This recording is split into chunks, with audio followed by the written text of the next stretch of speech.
You are listening to the Park Flyer Podcast, where we discuss our RC adventures. Welcome to the Park Flyer Podcast, where we discuss the ups and downs of the new RC Flyer. Join your hosts, Michael and Jay, as they take flight at the park. Now on with the show.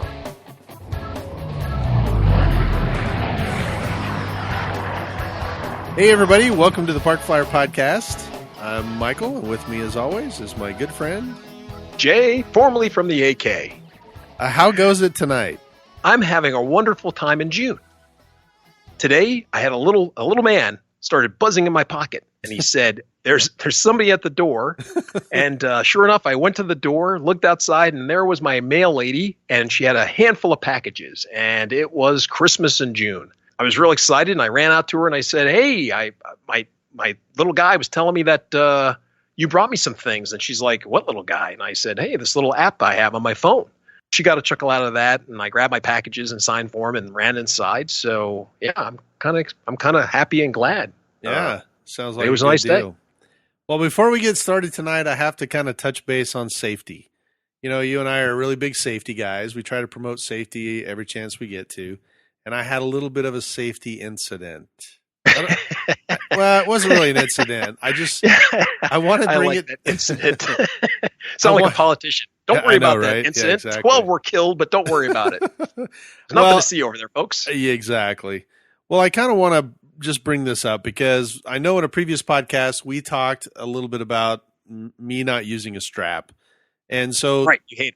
The other day I was flying the wings, and I had the wing out at the park.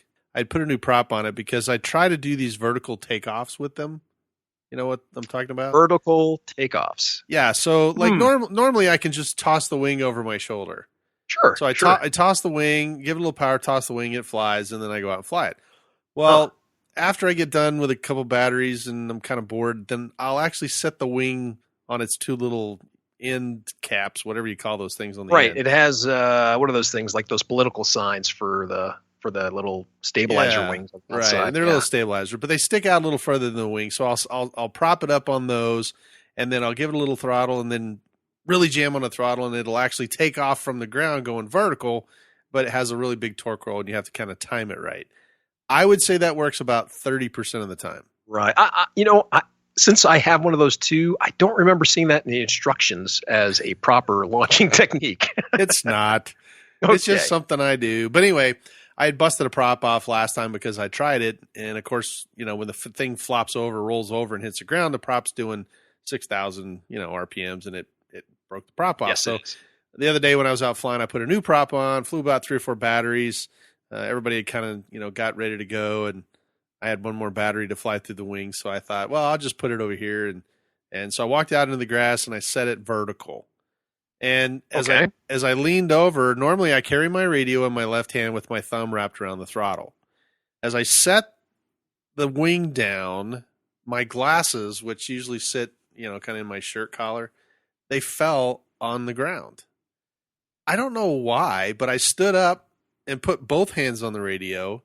Then I let go of my left hand to reach down and pick up my glasses. I don't know why. It's just that. I know why. Because you just started wearing glasses, maybe a year ago? Yeah, something like that.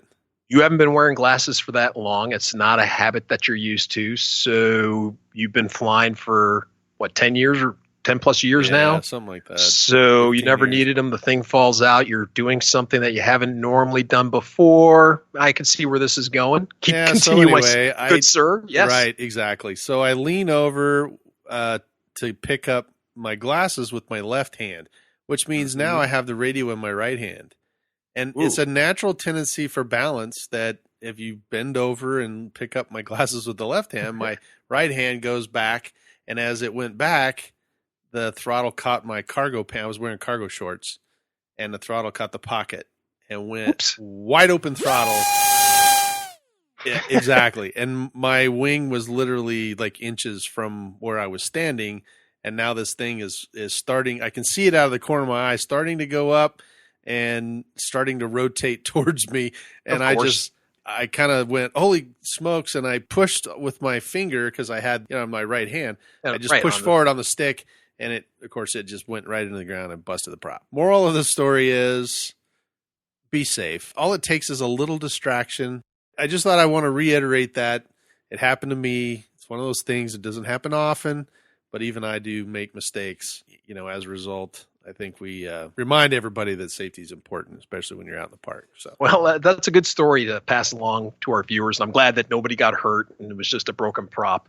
It just takes you getting out of your routine just once, and then things start spiraling out of control.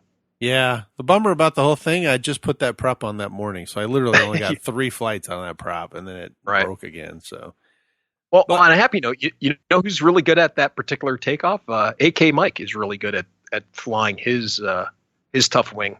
Yeah, he's got a little bit different setup, though. Ours is set up for pure on speed. He's got a little bit of a torque. So, yeah, he does a good job with that. I've tried it. So I've actually launched it. Like I said, it works about 30% of the time. Oh, well, despite everything, it looks really cool. It does look really cool. It looks and really, it is really loud cool. Coming off of that thing, man. Our props are turning 60,000 revolutions a minute, and it's at 6.6 props, so it's just devastating. It just beats the air. It sounds really, really good. It does. I kind of wanted to make a correction while we were thinking about it. We had a discussion a couple of weeks back about the Mavic lost. It was lost. Yeah, it was lost. Yeah. You got in touch with the FAA, and we did a podcast on it that we felt that they were kind of a cop-out. Right. So just to let our listeners know, out where Michael lives, a person lost this Mavic drone out in a state park there, and it was found by one of the club members, and they were trying to figure out what to do with it. I went ahead, found out the information about the drone, and I wrote to, and then I called the FAA.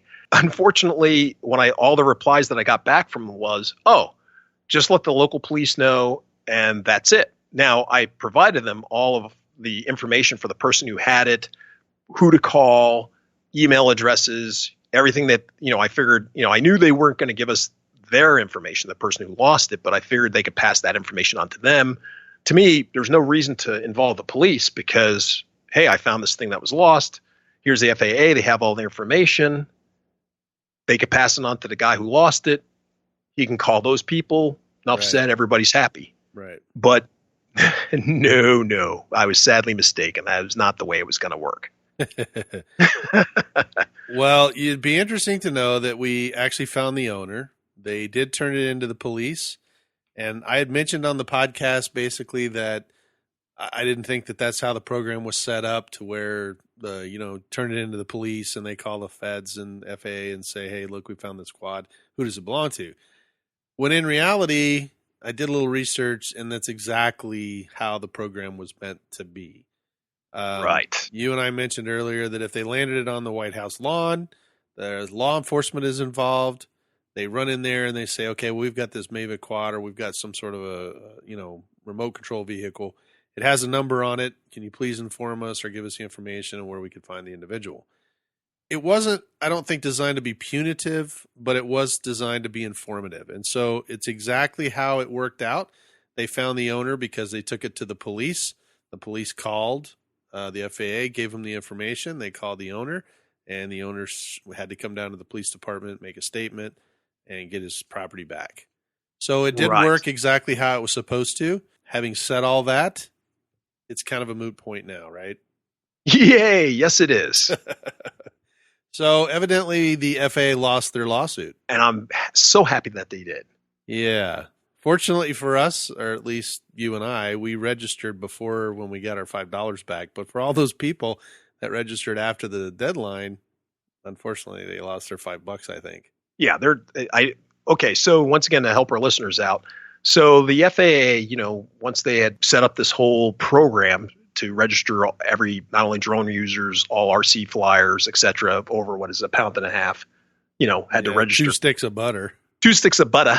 So after they basically had done this for our safety, to make the airwaves safe and safe for the nation, because it was so dangerous. 747s were going to fly out of the sky if they didn't stop this. So now that they've done this program, somebody challenged it and they said, hey, wasn't there some provisions that were in there by Congress that said that nobody should make any more rules to make, to restrict RC flying or anything upon those people to make it, tougher to fly? And lo and behold, a smart lawyer who happens to be an RC flyer and he wants to fly drones, or he loves drones. Right. Came out, got some money, had people donate some money to him, and he challenged them, and he won. And in short order. I mean, this lawsuit hasn't been going on for like 18 years. It's only been going on for maybe about 6 months. Yeah, it's been relatively quick. I was really shocked at how fast it moved. Oh, yeah. And we all win. We win. Right. The little guy wins anyway. The little guy wins for now. Right. We'll see if they try to bring it back to Congress, but I think that will be very difficult for the FAA to do that, because I know a lot of congressmen will say, well, show us the data, the statistics of all the impacts or near misses. The FAA is going to be like, here on this data sheet, that if we had it, it would look like this, because there is no data. There is no data. There is no statistics. Well, there's only the reports that people get of, I think I saw a drone kind of thing. And actually, I don't know if you remember way back when they had an incident where somebody said that I think it was a British Airways or something, said they got hit by a drone. I don't know if you remember that. Yes, I remember that. And then they researched it and actually found out it was a plastic bag that you get from the grocery store that actually hit the airplane. That leaves a big impact. Yes. So the funny story about this, I was with Jim Burke, who's over at RC Groups. He and I were flying real airplanes together. Come to find out, the wind picked up on the ramp and this plastic bag started rolling towards his airplane. And I yelled out from across the parking lot, "Hey, stop that drone before it hits Jim's airplane." And Jim and I busted out laughing. Everybody else was looking around for this drone. And it was just a plastic bag rolling across the ramp. But Jim, he couldn't stop laughing because he totally got it. I mean, he was part of it. You know, he's in this hobby too. We just got the giggles over it. It was pretty funny. So he mentioned it, I think, at some point where he said, "Yeah, Mike shows the drone, flying towards my airplane. It was a plastic bag.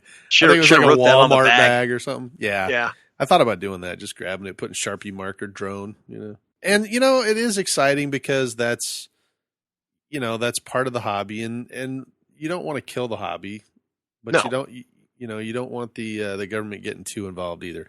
I do understand that eventually there's going to have to be some sort of regulatory look. Sure. Drones are the future. I mean, this is going to be big in another 10 years from now when we're super old. Right. I remember the day where there weren't any drones, Yes, I do remember that day. Now look at it. I was at the store today, and the guy was flying an Inductrix around the store, basically, in his goggles. And this was pretty funny, too, because the store owner running around in there, it was Duncan's RC here in Phoenix. If you live in Phoenix, you can cruise over there. They got some great products. And we'll give a shout-out to them. Yeah, the guy behind the counter was flying this Inductrix around, and the other guy that was working there says, "Yeah, I'm not really fond of that Inductrix or any of the FPV stuff." Why do you say that? Yeah, I looked at him, I go, "Really?" And he goes, "Nope." He said, "Not me." He goes, "You will not find me putting those goggles on and flying something around." I was like, "Now, why would they say that?" He goes, "Because they can lop you on the head like a baby seal and steal everything from you." He goes, "You'll be unconscious. You'll never see it coming." I lost it, dude. I started laughing. And the guy goes, "What do you mean?" There was a customer standing there, and he goes, "What do you mean like a baby seal?" And he goes, "A bat right on the head, hit that baby seal, you'd go down like a bag of, hammers, and then they'd just take your drone and radio and everything and start running." That's right. Just back the truck up to the store and just start unloading everything. And that's too funny. I looked at him and I said, and they'd get that pair of $350 goggles that he's got on his face too. And the customer's like, "Those goggles are $350?" I was like, "Yeah, they ain't cheap, man." As I said, if I was going to club him like a baby seal, I could care less about the Inductrix. I want that friggin' goggles that he's got on his face, because he had the nice Fat Shark Dominator 2s or whatever they were. Oh, anyway, It was a pretty funny story. Shout out once again to the guys over at Duncan RC. They're pretty funny guys. But anyway. Well, like I said, about the whole regulation thing, it was, once again, they were doing it for safety, but, they didn't have any statistics. As you were saying, they were reporting things, but they weren't following up on it. They were just making reports. And this is another thing, since you're a real pilot, you're coming in for a landing and you're doing, I don't know, what are you doing, about between 150 to 200 knots or so? for coming Yeah, for final coming down approach? the final approach about 190 knots. Okay. It's about So 230 miles per hour. I'm going to say if you have something like a Phantom 3, and you're hovering it, if it was hovering right in front of the plane or you were going to go over it, you might see it. You might see the lights if it's the right light setting condition. But if it's high noon, I'm going to say probably you're not going to see it per se. It's going to be basically the same thing as seeing a plastic bag floating maybe in the sky. And I'm not even sure you could see that per se. I mean, if it's right in front of you, you might see it. But if it's off to your right or left, I'm going to say more than likely you may not see it. I'm going to disagree with that. You're really okay. My big thing that I'm saying is that a lot of these things where the pilots would come down and say, I saw a drone and it was flying in front of me and I feared for my life, or I hit something and I think it was a drone. And, my next thing is, okay, so when they went out to inspect the plane, did they see feathers stuck, to one of the nacelles, Right. on the bottom of the aircraft? I mean, you've hit a few birds here and there. I have. And I mean, it's left a dent or two in your aircraft that probably could buff out, but still. Not really. I will tell you that I've hit many birds actually, and two times, two specific events. I took a brown pelican through the motor. Ooh, they are not small. And they're not, but I took it right through the motor. Like he literally went right through, and of course, nothing was left when he came out. Right. We were on short final going into Fort Lauderdale, coming across the intercoastal, and he just happened to be cruising down the intercoastal. It was terrible because I can't do anything to avoid it. He just was cruising down the intercoastal. He wasn't looking out for this big jet motor. It was about to suck him right through there, so it wasn't really much we could do. However, the airplane really didn't care. It kept flying. We didn't come out of the sky. There was a little burble in the motor. I thought we kind of, probably ingested him, but at the same time, it wasn't until we landed and then you could start smelling the barbecue smell that must have been wonderful in the cabin. But it did do some serious damage enough where they had to ground the airplane and they canceled the next flight over it. The second time was basically a big Canadian goose. And we all kind of know what happened. Damage. Yeah, sure. we know what happened to Sully. I actually didn't hit a flock of them. I just hit one, and it put a basketball-sized dent right in the nacelle, the heating unit of the motor. But the rest of the birds that I've hit can be of various sizes. I've taken them right against the windscreen and on the nose and on the tails, that kind of thing. And they definitely do leave residual biological material. As a matter of fact, they leave it enough that the authorities can come test it and tell you what type of bird it was. Oh, that's kind of neat. Yeah, it is kind of neat. There's huge amount of reports after, Sully's deal and the Hudson. We have to fill out all this report about, coming in contact with birds. Where I was disagreeing with you is the sighting. Because I even though I'm moving very, very quickly, I can see from my vantage point, I can see a lot. I can see balloons. I can see small birds the size of maybe a sparrow, something larger. I can see those relative motion. And I probably couldn't tell you what type of bird it is, but I can see the black dot moving out, and I know that that's a bird, and it's getting bigger. Okay. I can see those. I can see movement. Okay, I may not be able to identify it. So for those guys that looked outside and they saw something that they couldn't really identify, and they saw this motion where it went from stable to maybe went up and then down and then left and right, they would automatically assume that that's a drone type activity because there's no flying object that can make those motions.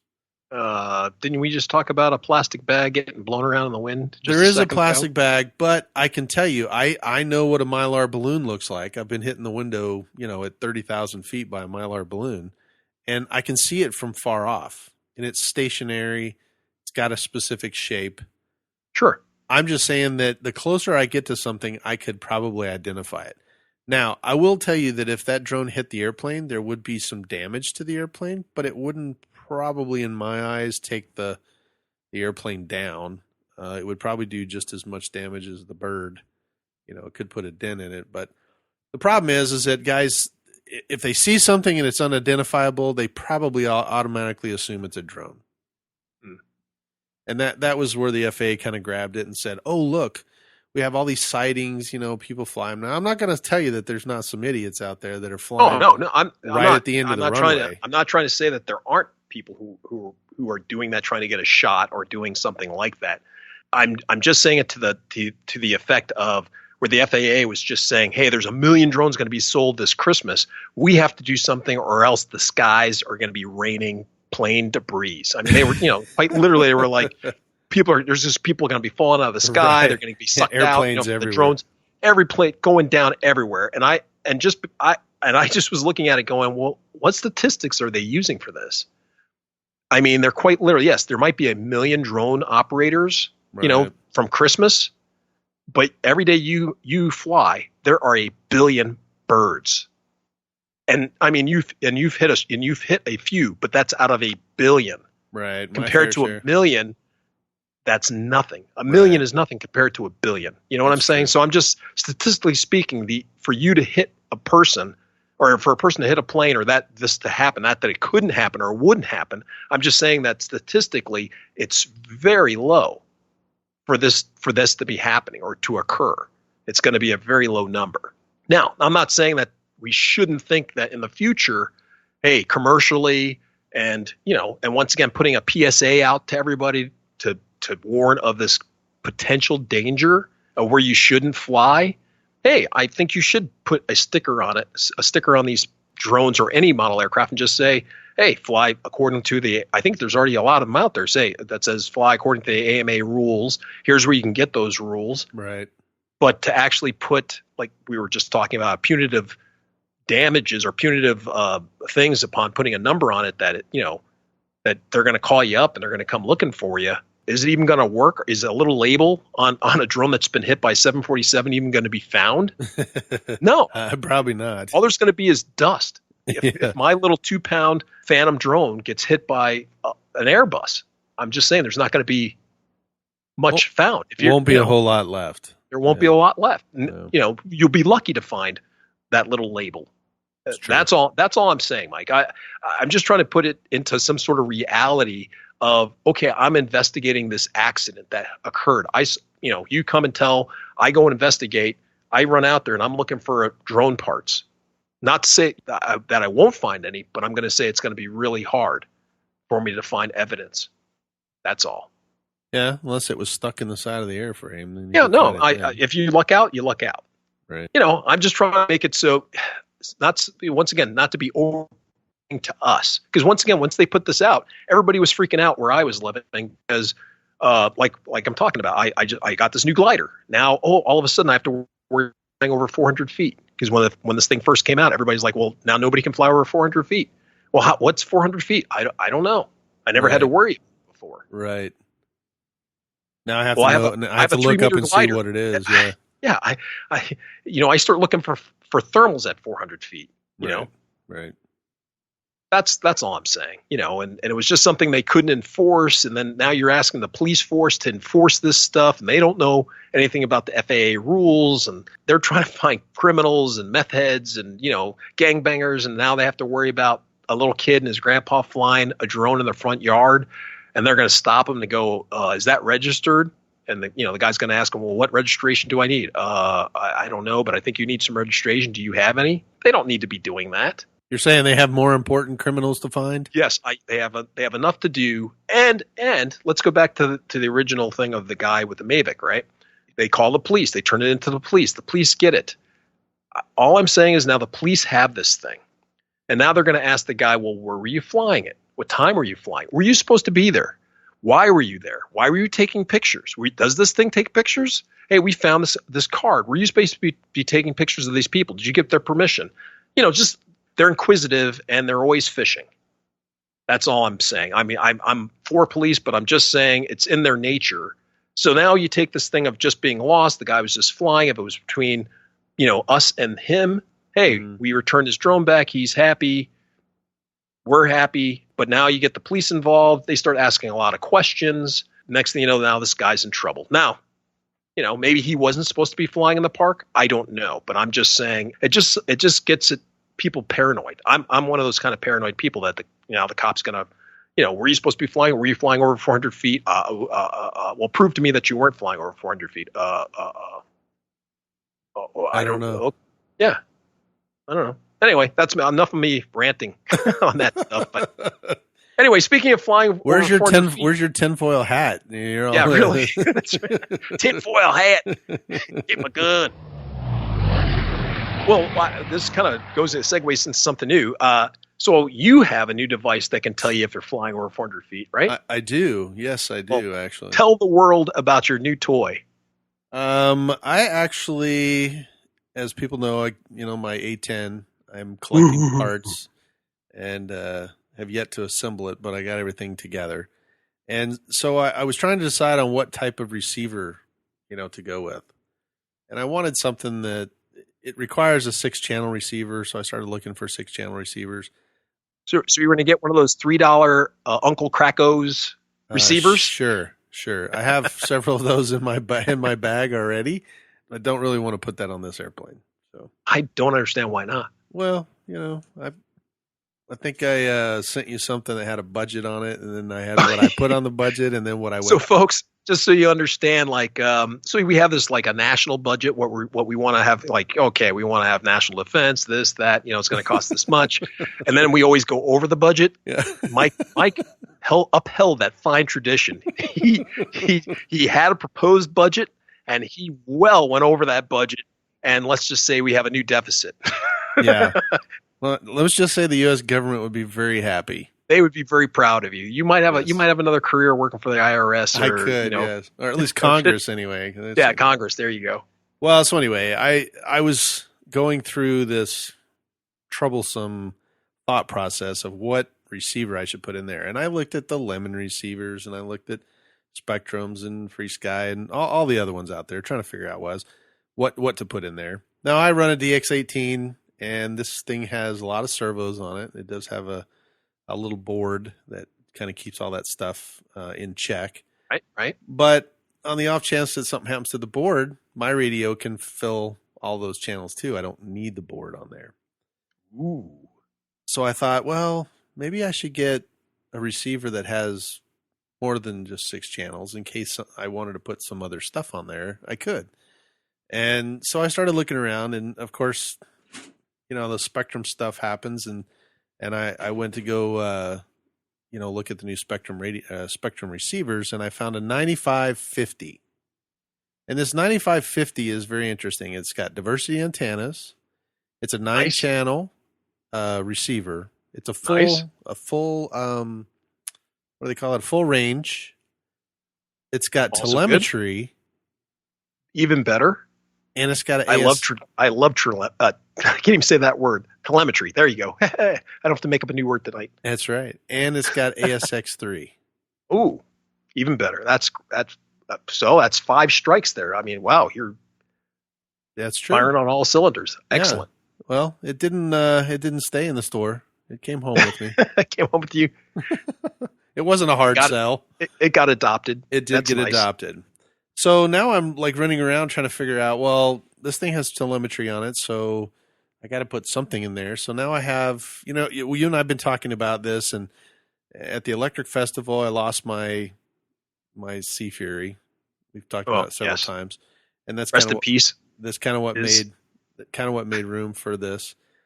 But the conversation that you and I have been having is, when we get to this level or this size, I guess, not level, but when we get to the size of these type airplanes, I am literally using 2 5,000 milliamp 6-cell batteries in this thing. And we have separate BECs for that. But I'm based on this accident that we had at the Electric Festival, motor mounts came loose. It wrapped up the motor mount lead, or the motor leads.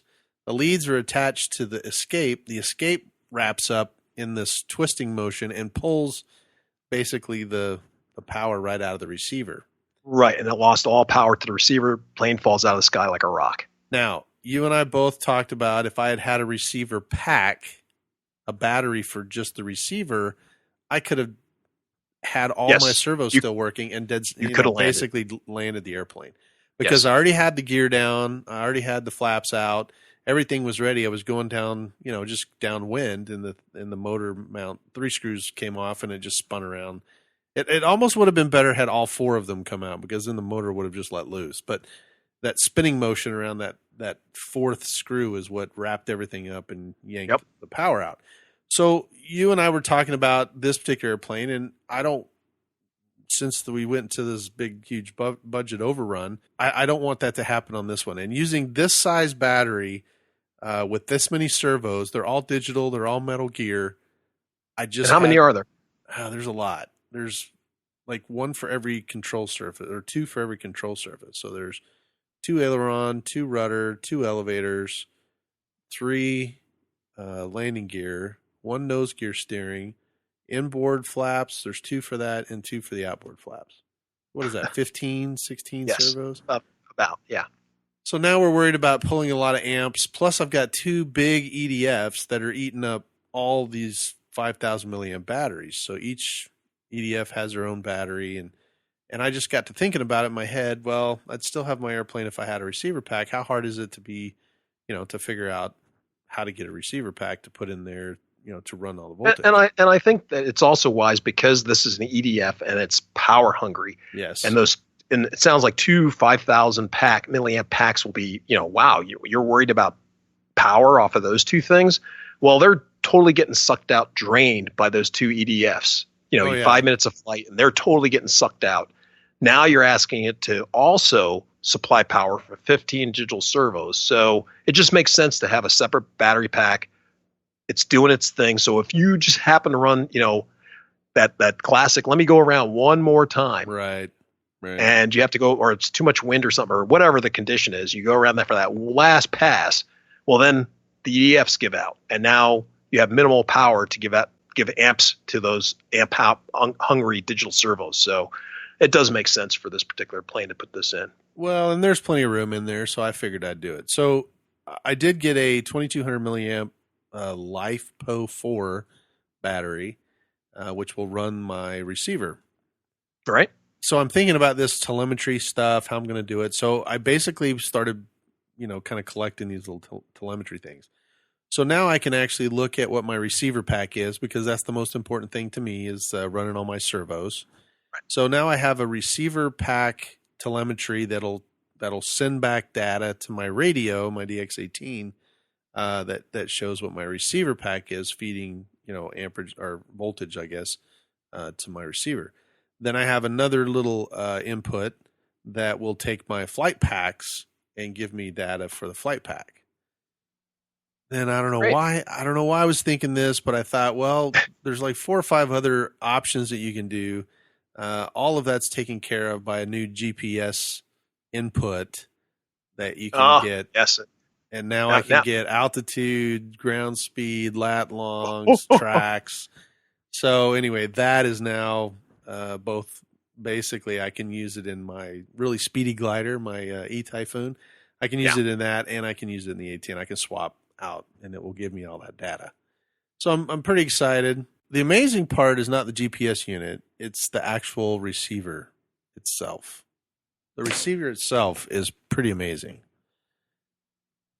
Spectrum has really outdone themselves with this. I don't know what changed over there at those guys' little factory, but Spectrum was kind of lagging behind there for a little bit. Well, I think it has to do a lot. When we had AK Mike on, and he was talking about the Free Sky system. Once again, competition is a good thing, and it is a good thing. Free Sky's been coming out, and all their receivers have built-in telemetry. I mean, the majority of them do, and they have all sorts of sensors for them. So once again, if you're going to stay in the market, you have to come out with something similar. Understood, and I get it. And the problem, I mean, it's not a problem, but what I think happened with Spectrum is that they came out with several different types. They came out with a receiver. Then they came out with a telemetry module. Yes, and that's what I have.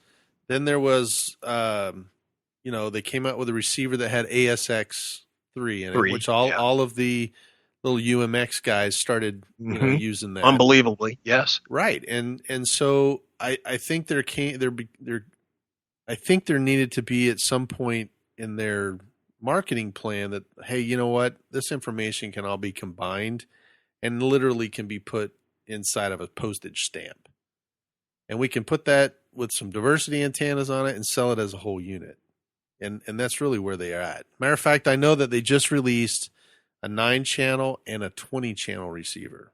20-channel! That are full telemetry as well. And the what you would need 20 channels for, I don't know. Well, I mean, think about it. This airplane here has a flight board in it. And if you didn't have the flight board, you wouldn't be able to run it off of a 6-channel. I mean, just all those servos. Oh, that's true. 15 channels. True. Unless you wanted to Y harness everything in. So the flight boards that these guys have and the sequencers and that kind of thing, they've come a long way with those little flight boards to be able to put everything in there and then now come, directly into a 6-channel receiver. So you have basically a channel for, aileron, rudder, and elevator and landing gear. Yeah. In fact, if you think about the Sea Fury had one as well, because yes, it did. Because it did, like you said, it did the flaps, it did the landing gear. The landing gear, it had flap doors.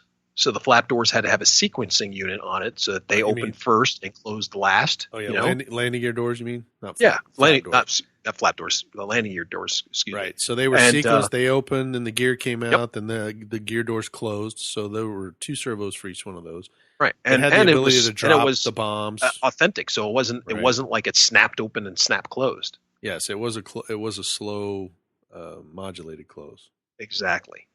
And it could drop the tanks too. It had you could flip a switch and drop the tanks. And it had aileron rudders, 2 aileron, a rudder, and an elevator servo. So and it had a flight board for all of that as well. I wanted to kind of touch a little bit on this AR9350. This little unit is pretty impressive, and I've been playing around with it. It's not even in the airplane yet, but I've just been playing around with it, trying to figure this out and get everything done. So let me ask you. So how many videos on YouTube have you been viewing from Spectrum? I think you mentioned probably about 30. just for this receiver alone. Yes, just for that this sounds receiver kind of crazy. But luckily, Spectrum came out with videos, which is awesome. I have to give it up to the Spectrum guys because I kid you not, if they were to hand me this thing and say, "Hey, good luck," there's no way.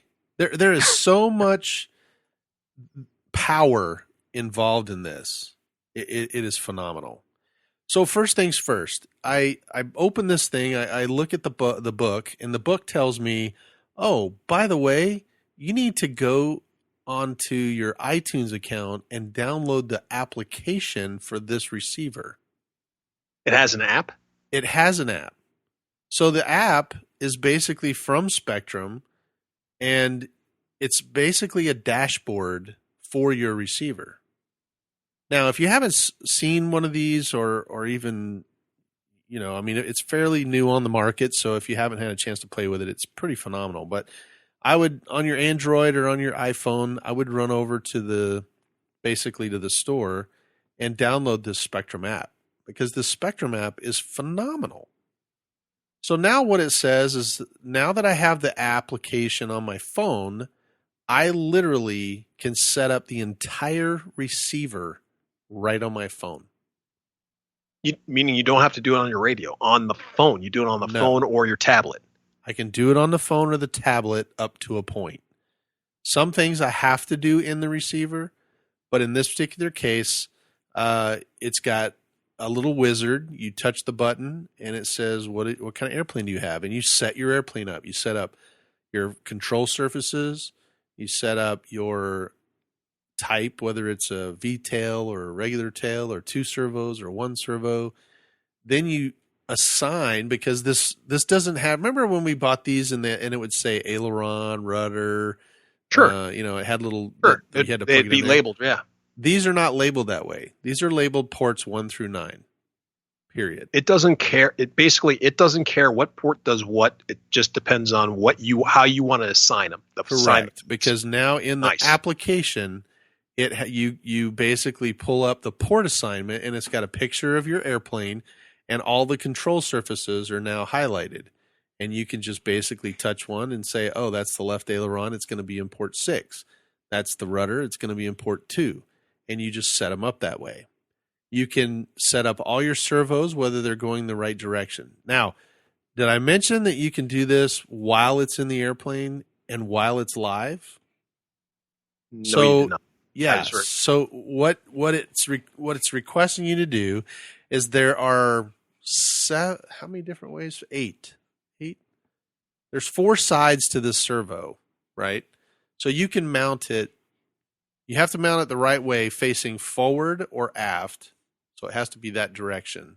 It has to be lined up with the axis. Oh, so okay. So for a good example, like for our Tough Wings, okay, even though it's just 2 servos, half the time we'd have to keep flopping the servo direction around until the control surfaces move the right way. Because if depending on how we set it or how you turn the servos, it would make it do something totally different. You're like, I set this, I did this wing and it didn't have this problem. It should have worked on this one. You don't realize that, like you said, you turn the servos around so that the head is closer to the back, or it's further or closer to the nose, and it's changed the direction of what side it, or even the side that you have the servo arms on. Okay, so, that's for awesome. the servo itself. This is the actual receiver. Because the receiver has ASX in it, it has to be sitting in the airplane in a certain direction. Oh, you're talking about so for the gyro, you're saying that correct. It's not just sitting flat on the board. Now you can have it sitting on its side, or you can sitting upside down. It's wherever you can fit it in the fuselage, and then you assign this is how the board is configured or facing, which way it's facing. Correct. So that's pretty neat. And you do that in your phone. Then it's the weirdest thing. There's 2 different ways. I have a Bluetooth cord that plugs into the receiver, and via Bluetooth on my phone, I can actually program the receiver. So I go in there and push all that information. It writes to the to the firmware on it. And then now I can turn my radio on. I bind it to my radio.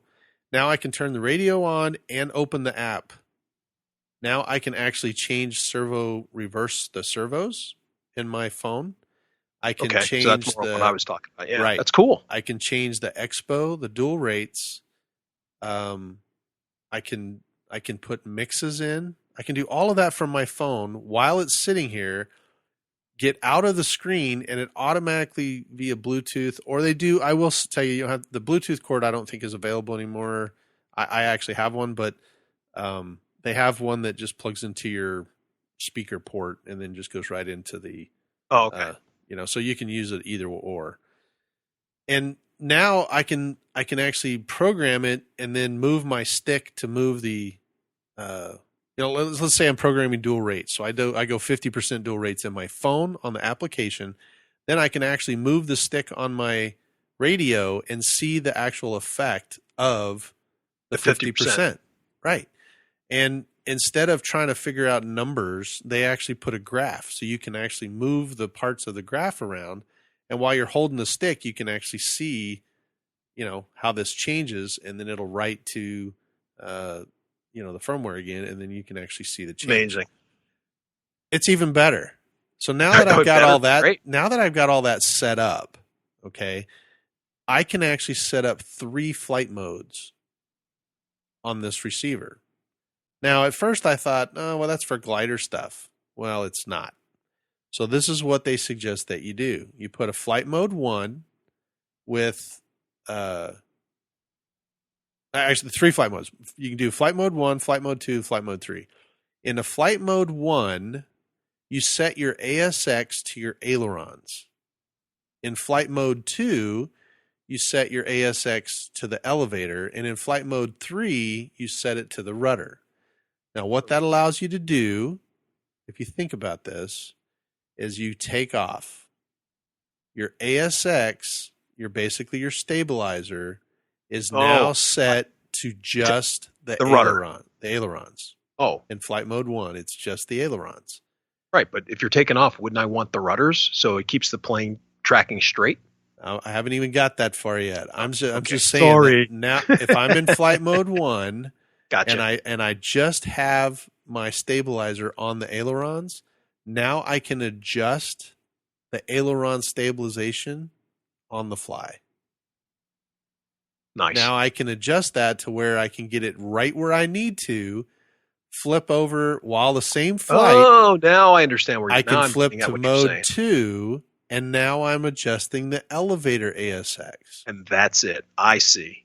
And now the mode 3, I'm only adjusting the rudder. So I can basically fly the airplane instead of the old way to do it was to go fly it, turn those little pots, and then Pots come down. to see what they're doing. And Right. you couldn't really tell which one was shaking the airplane. So the way to do it was to turn them all down, rotate the aileron up, go fly it, come back, adjust it. Right. All of that can be done right on my application now while I'm flying. I take that back. I'm sorry. It can be done in the radio with your trims. So you put it in a relative mode, I think is what they call it, instead of absolute mode. And now you can actually assign the trim to modulate that, to make it Right. work. So as I do that, now what I can do is that I can come down and land and look at the actual radio, and then I can jot all those numbers down, put it in my phone in the application, put all my trims back to 0, hit the button. Now it goes right to the receiver and writes to the firmware of the receiver. So now it's set up exactly perfect. I like and it. You can do all that on the first flight, on just the very first flight. Right. Which I have stabilizers in a lot of my airplanes from Yes. different companies. It's always very difficult, to set it up originally because you have to set all the pots, go fly, turn around, come down, reset the pots, go fly, turn around, come down. And, I do have the ability to kind of modulate the gain during the flight. So I can increase or decrease the gain, but I can't really increase or decrease the pots. This allows me to do both, which is truly amazing. That's pretty neat. And now, and now that you were saying before about the flight modes, I can also see setting. After you've done that and you've configured, you've kind of configured and gotten the baseline for setting your receiver up and your gyros up, then setting up your flight mode 1 and 2. At least the flight mode 1 and flight mode 2. And maybe when you usually like to take off, you usually like to have no gyros on. Correct. You want full control when you take off. But I could see here you have it set up where you have just the rudder. Right. And so most problems that people have with all planes usually taking off is that the plane ground loops or it does something strange. And with this, you could just turn on just the rudder. So now you line the plane up, you start to take off, and now it will track straight. Theoretically, it should track straight as the torque or the P factor comes in, and it should hold your plane straight down the runway, and you shouldn't go offline, and you can take off, flick it into flight mode 2, and then you can have no control. You can have the ailerons with the rudder and the elevator. And then if you want to have, let's say you want to do some acrobatics or you want to do something, a little crazy, then you can put it in flight mode 3 where you turn off all the gyros or you turn them way down. Right. And that is such a great idea that Spectrum actually came up with it. Doing! I should be working for those guys. They have a heading hold mode that you can activate. Now, the heading hold mode will hold whatever the heading of the airplane is at that particular moment. So let's say that exactly what you were talking about, you turn the gyros on for the heading mode and you put the throttle in there and it stays on that heading. Or Nice. If you pulled up into a hover, it stays in that heading. Or if you did a knife edge flight and you put the nose at 45 degrees, so you're going to fly 45 degrees across, in front of you with the nose at 45 degrees up in a knife edge, it stays in that heading. That is very nice. Yes, it is very impressive. I cannot believe how powerful this application and this particular receiver are. It is truly amazed me for this few days that I've been messing with it. When I brought it home, I thought, it's cool. I won't really use much of any of that because I just wanted it for the channels. But then the ASX kind of kicked in, and I thought, I'll just use one or two. It never hurts. I like to use the stabilizers on landing because you don't get any funky, Right. oscillations or anything. But you're right. I don't like it for takeoff, and I don't like it when I'm doing 3D stuff, and I want to be able to turn it off. Some of these stabilizers have limitations where you can't really turn the whole thing off. You just have to turn the gain down. Right. Well, taking a page out of some of the other stabilizers that we've talked about before, these guys now have a linear adjustment. So what it does is that I can put the adjustment in to where if I'm at center stick, I have 100% of the gain. And as I move my stick towards the outward side, towards the edge, I lose all the gain. I like that. Yeah. So now it's called priority. And so now my priority, I can actually decrease it to 50%, or it's incremental in 1 degrees or 1 percentages. And that makes so much sense if you're going to be doing 3D type work or flights, because as you're pushing it harder and harder to the outermost part of the sticks, right, where you need it to do the most, like tumbling or something, a radical maneuver that's quick. Now it's not like you have to fumble and put it in a different flight mode or do anything like that. Now it's just automatically going, hey, I'm up to the outer sticks. He's got he's got it. Oh, he let go of the sticks. I got it. I like that. Right. No, you are correct. And the amazing part is that when I'm out of the stick, all the way to the outside range of the sticks, and then I bring it back to the center really quick, I instantly have all my gyro back. So nice. Think of how hard that stop is going to be. I'm tumbling, bring it back to the middle, and boom, it stops because all the gyros take over, and now I'm in heading mode again. It is like just I said amazing. It before, it's great to be living in the future, dude. It is just amazing. Something like this 5 years ago, 4 years ago, Buck Rogers stuff, and now we have it in a package that fits in the palm of your hand. Absolutely. It's amazing. Yeah, it is really crazy. Awesome. So in my application on the dashboard, I can change a rate gain for the roll, pitch, and yaw, the head gain for roll, pitch, and yaw, priority for head pitch or for roll, pitch, and yaw, and then my dual rates and my expos. All of that, each one has a flight mode. So that's flight mode 1, 2, and 3, and then I'm changing, 9 different parameters or more than that. 1, 2, 3, 4, 5. So 15 different parameters for each flight mode. So how impressive is it that you can get down to literally, these minute adjustments of 1% and make it That's exactly awesome. how you want it, how you want it. On top of that, I almost say for your plane setup, after hearing about this receiver, I'd almost say that this receiver is just too much for the plane that you're going to have. Well, it probably is a little overkill. I mean, it's an A10 and it's an EDF, and it's probably just going to be going back and forth. It's not going to be doing, massive 3D type stuff. I don't think you're going to be tumbling it, but you know what I'm saying. But I do. It's nice to know that you have that capability in the receiver. And unfortunately, like I said, it may be a little bit too much for it, but at least now you've discovered this receiver for other planes in the future. You might want to, upgrade or trade some receivers out. So I could definitely awesome. do that. I mean, I have several 3D airplanes in the other room that, I could put this receiver in and probably do much better. And I could take the receivers out of there, and there's 7-channel receivers anyways, so it's not like I don't have enough. I just was looking for one, for this one, and I thought, this will be a good opportunity for me to test this out, and so I wound up, getting it, and I've been very impressed. Like I said, I appreciate you going out and getting this and testing it for us. Yes, and I didn't even get to the mixing part, but you can mix. I don't even know if there's a limit. You just keep adding. I haven't really added enough to get to where it says you can't add any more mixes, but it's just got a plus, it says little box that says add mix, and I just keep touching it, and you can do whatever mix you want. I so far, even, as advanced as we are, I mean, our radios have enough mixing. I've never gotten to the end and said, I wish I had one more mix. I mean, wow. I will tell you, though, that this program and this application only works in the flight parameters. So adjusting the speed of my landing gear doors or the landing gear, all of that has to be done in the radio itself. That's okay. And That's okay. I totally get that. I mean, because it's just extra stuff. I mean, this app is dedicated to all. You don't need flight stabilization for that stuff. No, you don't. No.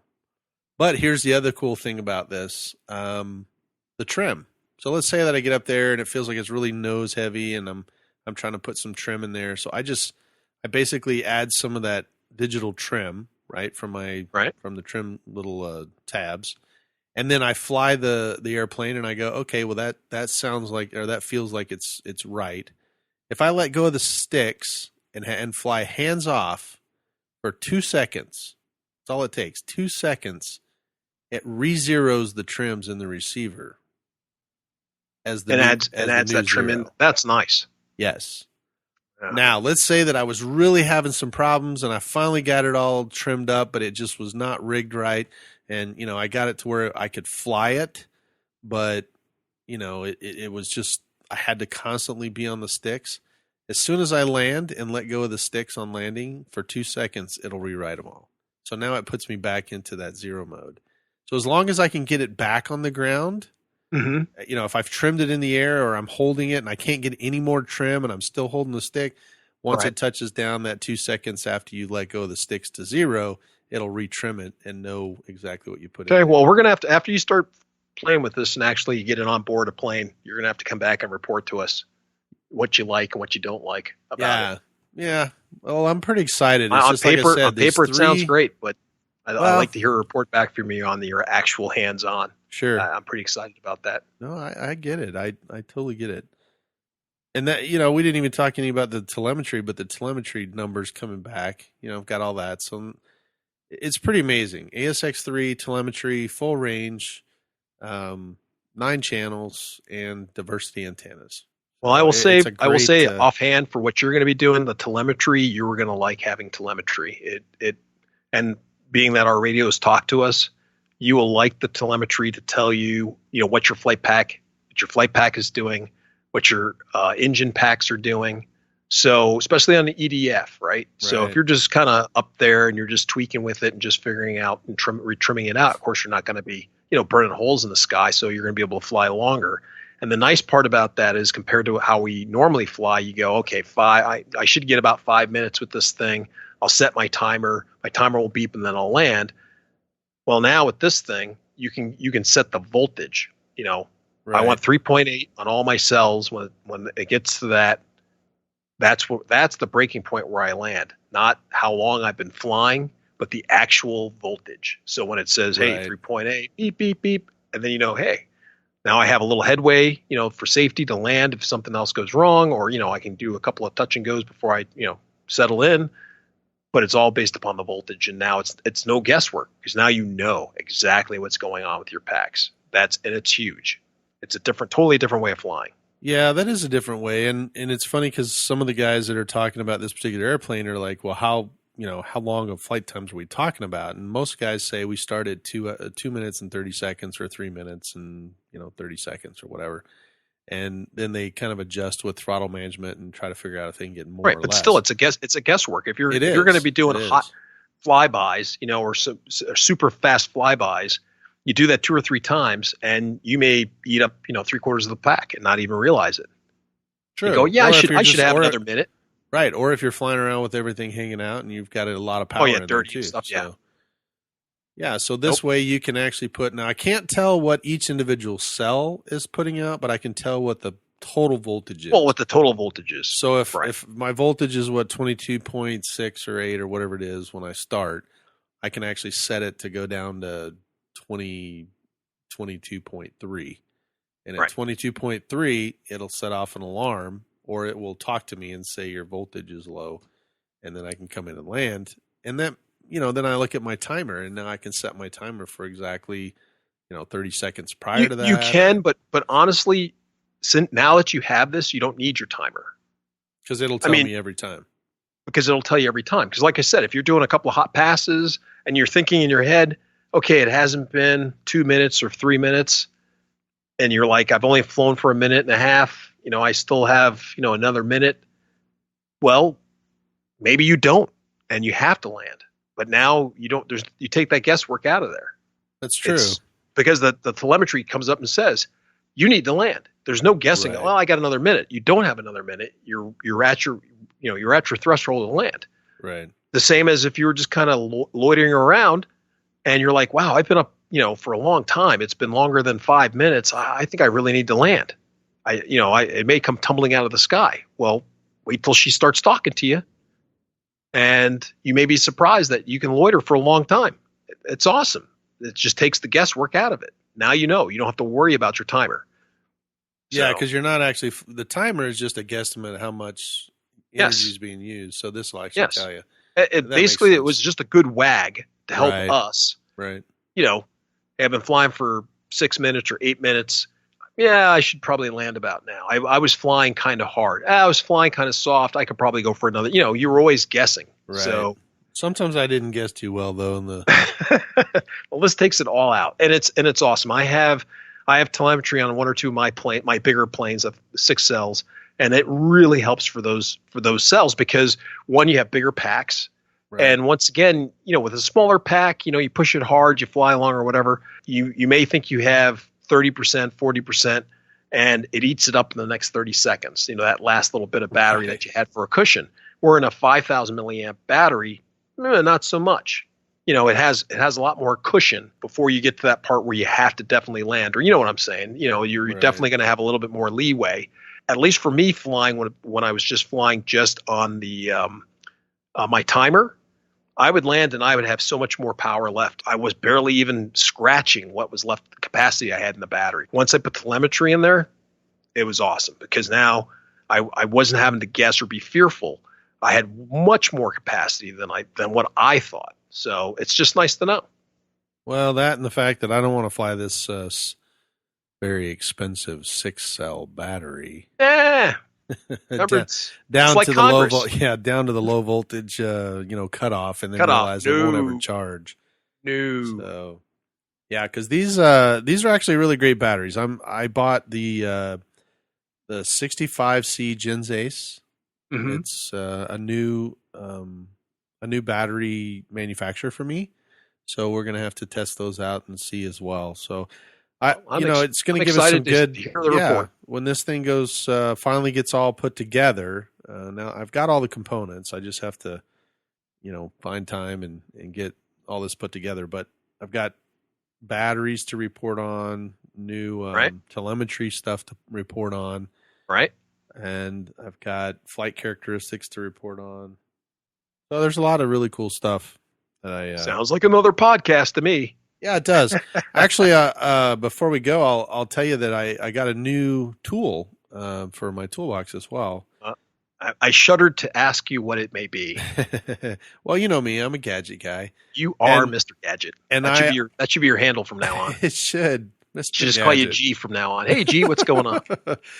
Well, it's my philosophy only because I'm in the industry that I'm in. It always makes the job easier if you have the right tool. Yes, I have to agree with that. I do collect, the right tools for the job because I just think it makes my life easier, and that's coming from way back when I was a kid. My father was like that, so he kind of passed it along. So, if I have a prop wrench, that. Mm-hmm. You held on to it for me for a little bit. Yes, I did. When I took it up to your place and left it. So, it makes it switching out props very easily. I have different types of, wrenches and electric stuff and soldering stuff. So it just makes my life so much easier in order to do this. So I was kind of worried about this receiver pack we talked about earlier. Having a lot of servos, especially digital servos, digital Metal Gear servos are amp hogs. They can really pull a lot of amps, especially like flaps, because as the flaps come down, now they're being held into that position by this digital servo. Well, I started thinking to myself, how much amps will 15, digital servos pull? And they're not all 9 grams on this airplane. They're 9 gram, 17 gram, 29 gram. I mean, they've got quite the range in size. Depending on what surface they're controlling. Correct. So, obviously, if you're controlling a bigger surface, you need a bigger servo. So I started looking around because I really kind of wanted to know what type of amperage currents these servos were pulling. And surprisingly enough, they actually have a tool for that. Nice. Did you know that? I don't know if you knew that or not. Probably No, already knew it. I didn't. Well, I just knew that to calculate this stuff out, normally you would kind of look at the specs for the servos, and once again, you take your best wag at it to kind of guess. Right. That looks about right. I guess to take your guess of how big of a service battery pack you need. So, so you said you found a tool that's going to help you with this. So yeah, thanks to Rick over at Hobby Bench here in Phoenix.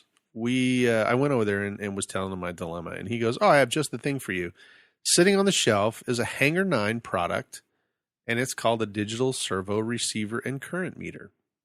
Go figure. Here it is. So what it does is it plugs in between the receiver and your basically your battery. So your receiver and the receiver pack. Now, all your servos are plugged into your receiver. So this right here will tell how many amps are being drawn out of your battery as you exercise the servos. So it's kind of like a watt meter instead of between the motor and the batteries. It's a watt meter for your servos between your receiver and your servos. That is correct. Nice. And it's a digital, readout, so I can just read what the amperages are. And there's a little button that tells me either amps or volts. So I can read either or. Let's just say that I had one that was chattering or something and I wanted to see, or it was a big servo and I didn't know if I could add it to everything.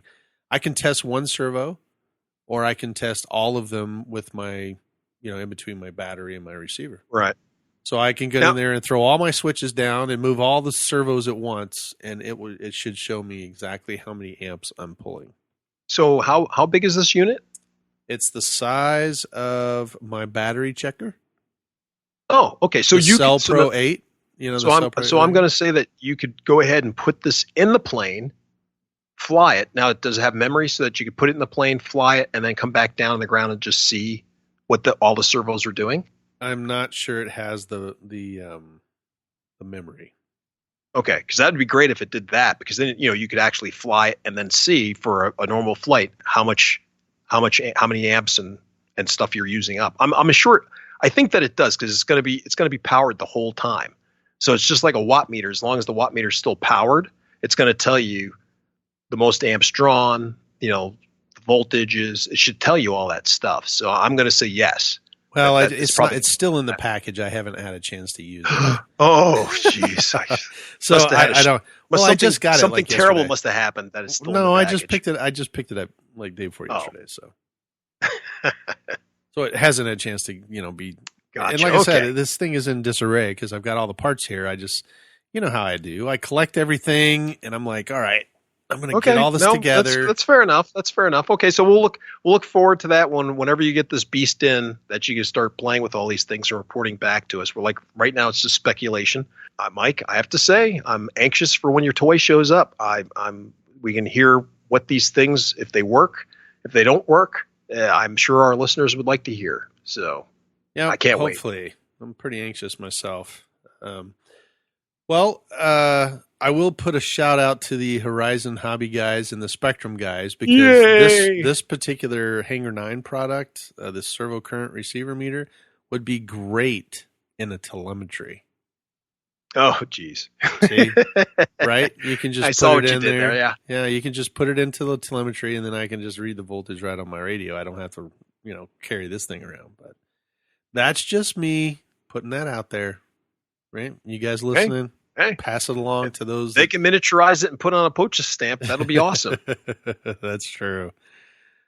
Well, I kind of went through my bag of toys, and hopefully we'll get all this stuff taken care of. We're kind of out of time, but it was great to talk to you. I'm glad we got everything working today. Your studio sounds fabulous.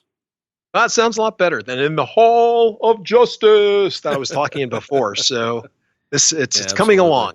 Oh, good. Well, we're excited about it. Let's see. We have any house cleaning items before we go? Good question. No, I don't think I'm pretty much out. Like you said, we've gone over a little bit of safety. We've gone over a little of new news. You've talked about our new toys that we've had in. I'm just excited now that the summer's here and the whole, where everybody's thrusting into full speed for flying. So that's true. And although it is continuing to get hotter and hotter here every day here in Phoenix. So, well, yeah, you're living in a living hell. It gets, if you're not flying, if you're not done by 8 o'clock or 7 o'clock in the morning, I can't pick on you anymore because I live right next door to hell. Yes, you do. so you live one level further over. Yeah, I'm just a little higher up, I guess, or whatever. You're at the gates. You're at the gates. I'm in the deep of the belly. Yeah, that's right. Hopefully, for everybody else in the nation or wherever you are on the planet, you're definitely in the throes of summer and enjoying it. So, yeah, absolutely. So. Well, listen, thanks for joining me tonight. Hopefully you got some good information. If you get a chance, go out there and check out the new receiver from Spectrum and digital servo receiver from Hangar 9. Hopefully we can give a shout-out to the guys. I'm going to give a shout-out to the guys over at Buddy RC. I ordered some new products from them, too, and they came in really fast. I like the guys over there. They do a really good job. And I picked up a new paraboard for my new Gens Ace battery. So that's right. You picked up a few props from them as well. I have, yes. I have picked up. I think I bought them out of their props once or twice. So, they definitely see me coming on a regular basis. So. That's it. Somebody's going to Hawaii. Hey, kids, get in the car. We're going on vacation. Get in the car. Yay, Mr. Moan's here. He bought more props. That's crazy. Well, folks, if you have any other questions for us or about what we talked about, be sure to write into our website or into our site. Be sure to rate us, to like us, and also to sign up to have our podcast come right to your door. You can just have it delivered, right? That's right. Yeah, we should do a podcast on how to get the podcast delivered to your door. Well, maybe we should do that when we sign off one of these times to let everybody know. It seems to be a little bit of confusion, but yeah, no big deal. Your video didn't work at all. That's the last one I heard. Oh. Yeah, I went on YouTube and your video wasn't working. Well, I know. I love that. It's a podcast. There is no video, but well. It's a radio show. That's right. Well, you can still listen to it. Yeah. In your car. Just imagine. You can we should have little cutouts of ourselves so you can hold it on your fingers. That's right. Little finger puppets. If you write in, we'll give you some finger puppets of Jay and me, and you can talk to each other during the podcast. In your home, like we're in your own house having a conversation, folks. That's too funny. Well, thanks for joining us tonight. We hope you had a great time. We will see you probably 2 weeks from the Arizona studio here. I am Michael signing off. And from the Texas studio, this is Jay signing off for tonight. All right. Good night. Night. You have been listening to the Park Flyer Podcast. Thank you for joining us, and we look forward to your next visit. Please give our show a star rating and review, and feel free to email us your questions, topics, or suggestions to parkflyerpodcast@gmail.com.